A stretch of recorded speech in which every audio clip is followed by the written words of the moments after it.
Here at Kaipora Books, we love a good creepy stories for Creepmas time.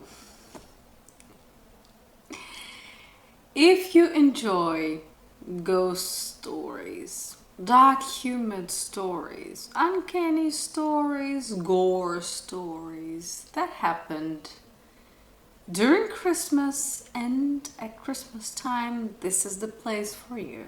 Hi, I'm Ariane Saltoris and this is Natalis Obscura, an advent calendar.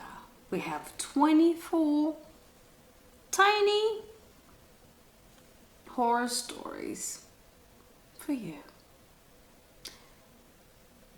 Open the door and meet me on the other side. The cathedral's interior was dark as her own soul. Saints and martyrs cast long shadows in the warped twilight. They watched her, judged her, demanding she kneel and beg forgiveness for what she was about to do. Not here. Their stern eyes seemed to say, not at Christmas, not in our house. As if nothing shameful had ever happened in the house. She wandered without haste. No living soul would stop her. With trembling fingers, she touched the thick columns and gazed at the Madonna with devotion, trying to carve her image into memory. Would there be places like this where she was going? She would soon find out. The wooden pews were frozen, like the floor beneath her bare feet, cold as the statues around her, which seemed to come alive as the hours passed. The tall flames of hundreds of candles lit her path. The air was thick with wax and smoke. Emmanuel and his brothers rang from above. The bell stones stretched all the way into the immeasurable folds of the ceiling, filling the silence with accusations. The cries of the Immortals would tighten around her throat, trying to stop her.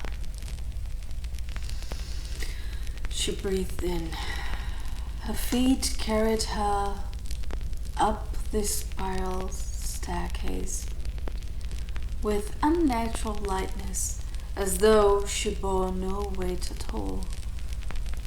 The mercy of the Immortals, she thought ironically, a funereal smile on her lips. At the top, the breeze embraced her one last time. Her strength faltered for a moment. Her blood slid downwards. Her lips trembled. Up there, the air smelled faintly of crepe and wine.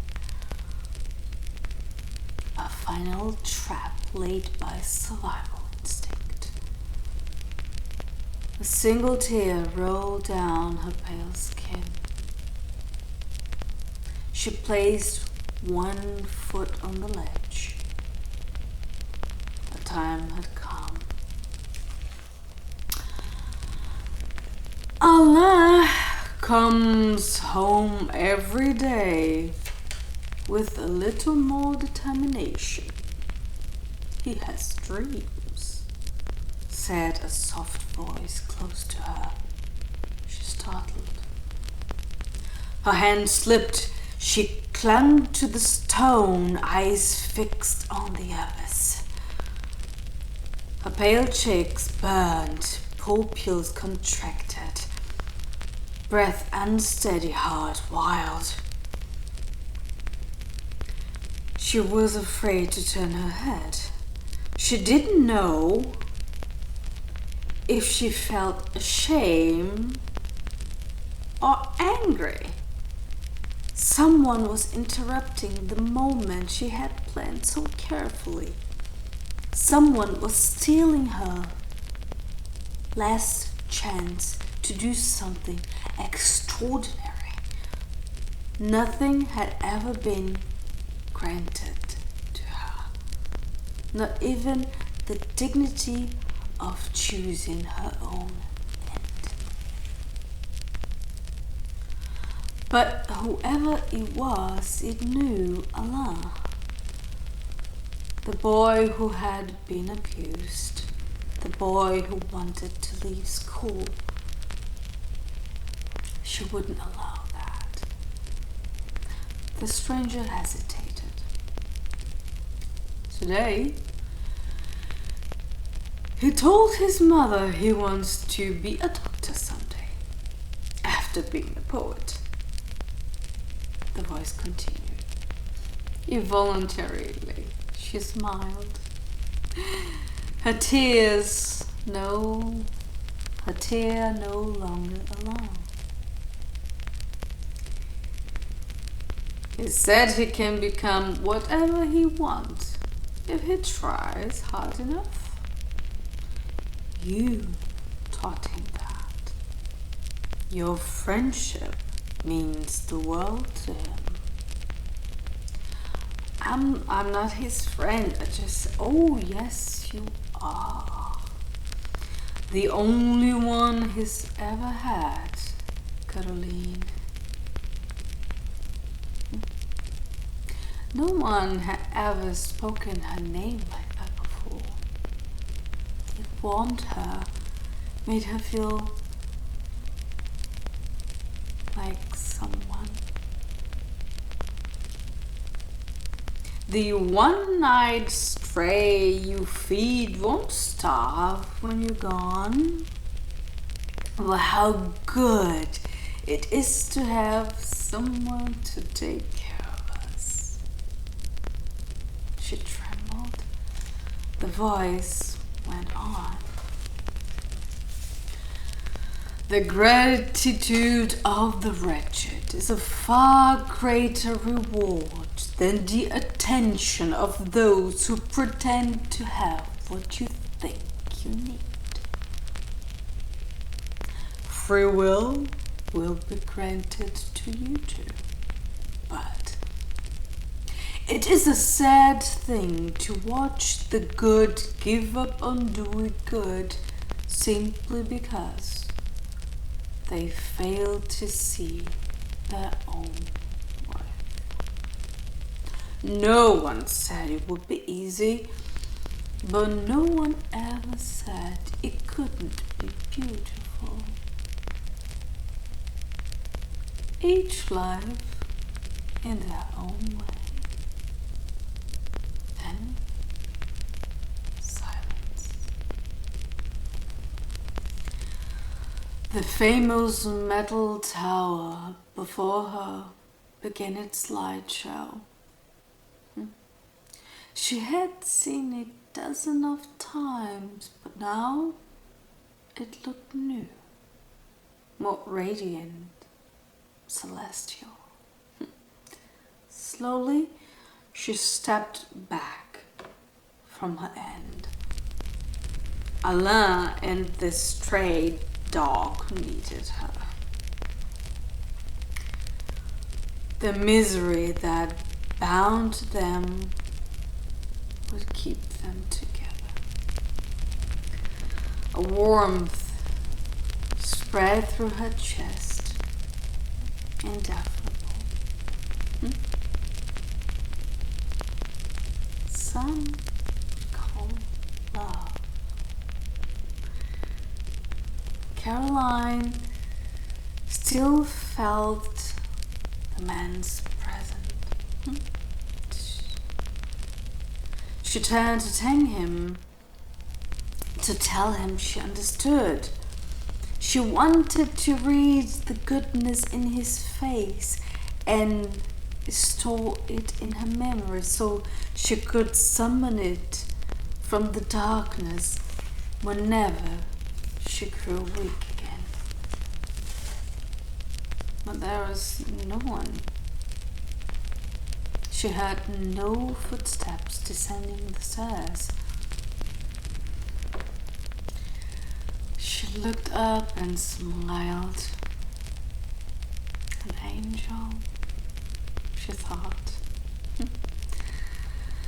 The sky colored itself, amber giving way to amethyst, amethyst to sapphire, and the world was so full of colors that it made her cry.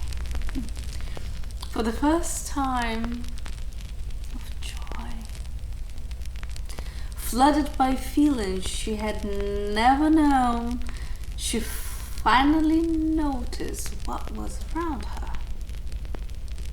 Beside her, carved into the wall, was a statue of a hideous creature with a grotesque face of a demon, cracked stone wings, and sharp teeth. The gargoyle had not been there when she arrived. This she knew. She looked into his eyes. They were alive.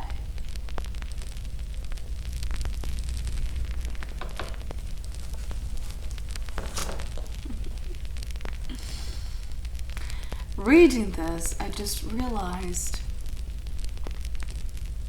how true this is, especially now, that we are giving so much attention to the opinions of people that actually do not matter to us. Strangers. Strangers alone, everywhere,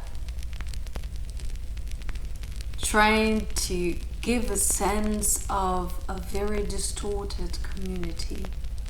Not every community online is bad, but social media certainly is showing the worst in us all. I hope you have someone, one person, at least that is true, that is in your life.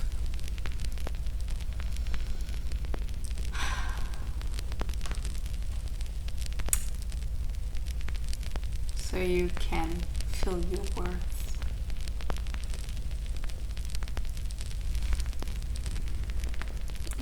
Come back tomorrow for the next thought you won't be this depressing.